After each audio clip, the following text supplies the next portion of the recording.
Hello दोस्तों, स्वागत है आपका आपके अपने इस YouTube channel SSC clear with IAS में। चलिए आज के अपने इस वीडियो लेक्चर में हम लोग जीके के 10 मोस्ट इंपॉर्टेंट क्वेश्चंस को डिस्कस करेंगे।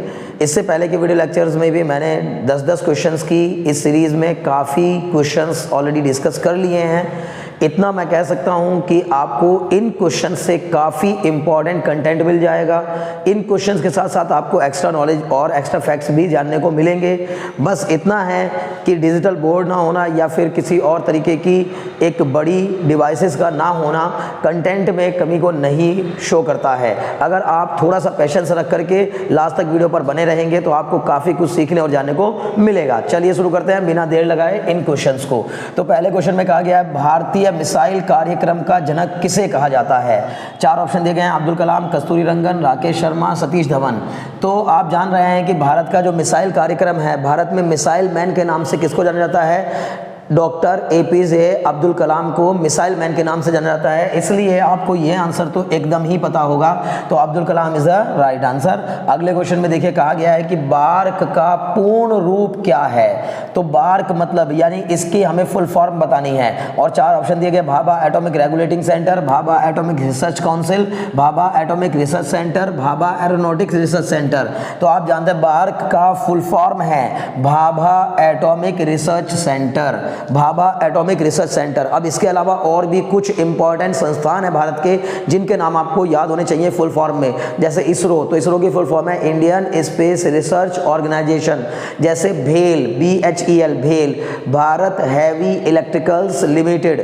जैसे NTPC national thermal power corporation. जैसे ONGC oil and natural gas corporation, ठीक है। BEL BEL, Bharat electronics limited. तो इस तरह के जितने भी आपके जो प्रोडक्ट जितने भी संस्थान हैं वो सारे के सारे संस्थान की फुल फॉर्म आपको याद होनी चाहिए। मुझे उम्मीद है कि यह क्वेश्चन आपको समझ में आ गया होगा। अगला क्वेश्चन देखते हैं। इसने कहा रेड स्क्वायर कहाँ स्थित है और 4 ऑप्शन दिए गए, कश्मीर, मॉस्को, चीन, न्यूयॉर्क।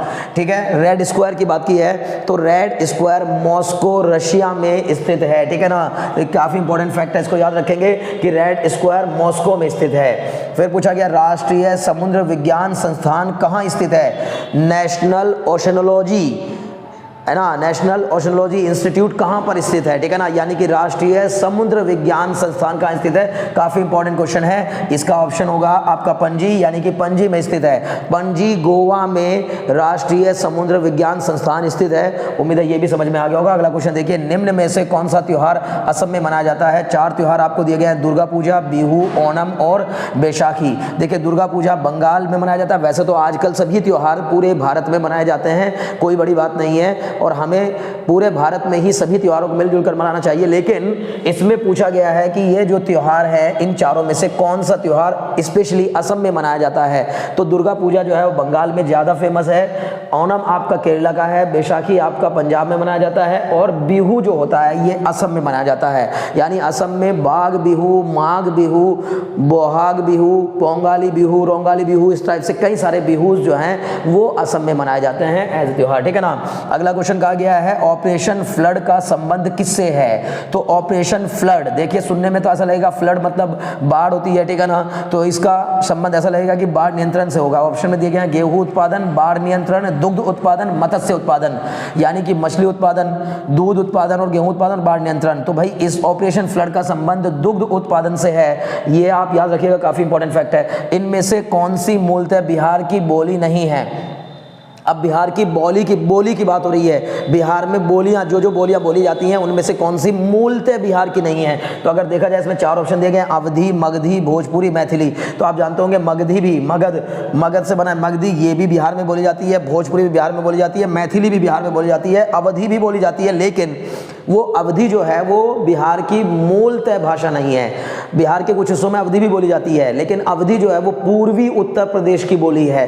पूर्वी उत्तर प्रदेश यानी जो लखनऊ वाला एरिया है, लखनऊ के आसपास का जो एरिया है वहाँ की जो बोली है वो अवधी है। ठीक है ना। तो इसका मतलब हमें यहाँ पे बताना था इनमें से कौन सी मूलतः बिहार की बोली नहीं है। तो ये तीनों तो बिहार की हैं, ये नहीं है, मूलतः बिहार की नहीं है। तो आपने अवधी को ऑप्शन में टिक कर दिया। आगे पूछा गया नेताजी सुभाष चंद्र बोस का जन्म स्थान कहाँ है।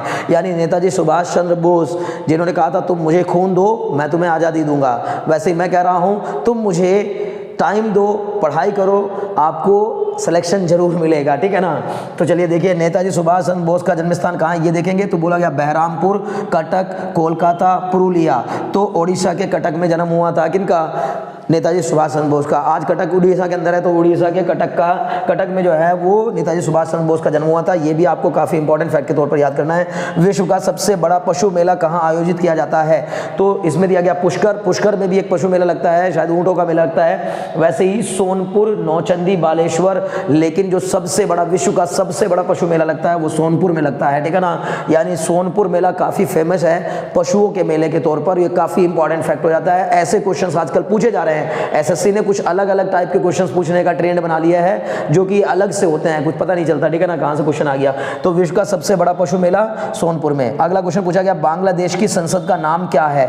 हर एक देश में जो संसद होती है उसके नाम रखे जाते हैं स्पेशली, ठीक है। तो उसमें 4 ऑप्शन आपको दिए गए, जातीय संसद, मजलिस, पीपल्स काउंसिल और राष्ट्रीय असेंबली। इन चारों में से कौन सा बांग्लादेश की संसद का नाम है, तो बांग्लादेश की संसद का नाम है जातीय संसद, ठीक है ना, जातीय संसद। इसको याद रखेंगे। मुझे उम्मीद है कि इन 10 के 10 क्वेश्चंस को आपने इजीली समझ लिया होगा, ये आपको याद भी हो गए होंगे। आप अगर अंत तक बने रहे और आपने अभी तक चैनल को सब्सक्राइब नहीं किया है तो दोस्तों चैनल को तुरंत सब्सक्राइब कर दो। आपको मिलती रहती है इस चैनल पर ऐसी ही जीके, जीएस, रीजनिंग और मैथमेटिक्स की useful videos. Very very thanks for watching.